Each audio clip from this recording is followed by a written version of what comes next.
Mayor వసీంని target చేస్తూ అనంతపురం నగరపాలక సంస్థ కౌన్సిల్ సమావేశం సాగింది. అంతా వైసీపీ కార్పొరేటర్లే ఉన్నప్పటికీ పలు అంశాల మీద ప్రశ్నిస్తూ మేయర్ అధికారులకు ప్రశ్నల వర్షం కురిపించారు.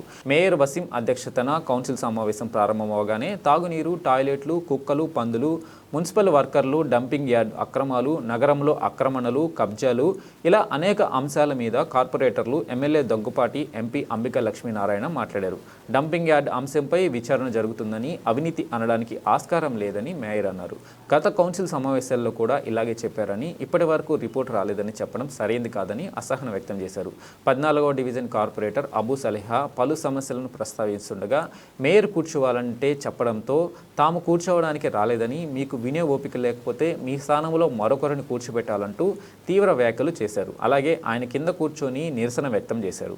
మరికొందరు కార్పొరేటర్లు తమ ప్రాంతాల్లో ఉన్న సమస్యలను ప్లకార్డుల రూపంలో ప్రదర్శిస్తూ నిరసన వ్యక్తం చేశారు. కూటమి ప్రభుత్వం వచ్చాక జరిగిన తొలి సమావేశమే ఇలా గందరగోళంగా సాగింది. సెంట్రల్ ఫండ్స్ ఎక్కువ ఎన్నో ఉంటాయి, మా మున్సిపాలిటీ తీసుకురావాల్సి చెప్పి స్టేట్ గవర్నమెంట్ సెంట్రల్ ఫండ్స్ ఎన్నో ఉంటాయి. మన నగర అభివృద్ధి కోసం మీరు అందరూ కూడా కృషి చేసి ఫండ్స్ తీసుకొస్తే బాగుంటుందని మీ అందరూ తెలియజేస్తున్నాను. మన అనంతపురం నగరాన్ని మన రాష్ట్రంలోనే మొట్టమొదటి స్థానంలో నిలిపే విధంగా మనం అందరూ కూడా కృషి చేద్దామని కూడా మీ అందరూ తెలుస్తున్నాను.